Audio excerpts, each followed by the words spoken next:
Hassan Nasrallah was hailed as a resistance fighter by his admirers and a terrorist by his adversaries. He became Secretary General of Hezbollah in 1992 after Israel assassinated his predecessor. In his early 30s at the time, he went on to lead his group to become a formidable military force and a major player in Lebanese and regional politics. A decade earlier, Nasrallah attended a theological seminary in Najaf, Iraq, and returned to his native Lebanon where, during the 1982 Israeli invasion, he urged his supporters to take up arms against the invaders. The beginnings of what became Hezbollah. Literally meaning the party of God, the group was backed by Iran and led by local clerics to harass the Israeli occupiers. The group is believed to have been behind a series of terrorist attacks in Lebanon and abroad, and during the 1980s took dozens of Westerners in Lebanon hostage. The growth of Hezbollah coincided with the emergence of the previously downtrodden and neglected Shia community in Lebanon as a major force in the country. Nasrallah emerged as an adept guerrilla commander, leading an unrelenting campaign against Israeli forces, during which his eldest son was killed in action.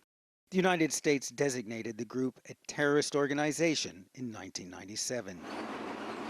Hezbollah's struggle against Israeli forces on Lebanese soil continued until 2000, when, in perhaps his proudest moment, Israeli troops withdrew unconditionally from southern Lebanon. Israel, which has nuclear weapons and the best air force in the region, I swear to God, he said, it is weaker than a spider's web. But in 2006, Israel and Lebanon were again at war. The month-long conflict left at least 1,000 Lebanese civilians dead and devastated much of the country's infrastructure. Israel tried and failed to destroy Hezbollah, which came out stronger than ever before.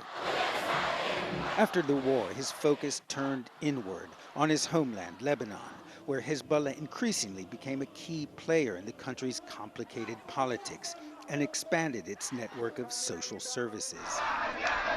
When war broke out in neighboring Syria in 2011, Nasrallah deployed Hezbollah fighters to shore up President Bashar al-Assad's regime, and also provided support to Iraq during its war against ISIS.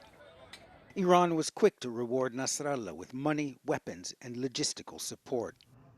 But critics say his alliance with Tehran inflamed sectarian tensions and weakened his credibility as a self-styled defender of the Palestinian people.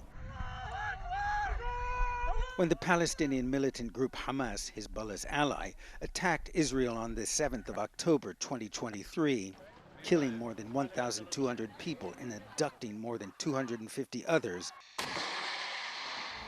Hezbollah began firing into Israel, opening what it called a support front for Gaza. For more than 11 months, Israel and Hezbollah exchanged fire across the border. Nasrallah said this would only stop once the war in Gaza came to an end. Instead, more fighting and death followed, in the form of covert operations by Israel, which detonated Hezbollah's wireless communications devices in broad daylight for 2 days in a row. A weakened Nasrallah called it an unprecedented blow. Then Israel's bombing campaign killed hundreds across Lebanon. Yet until the very end, Hassan Nasrallah remained defiant.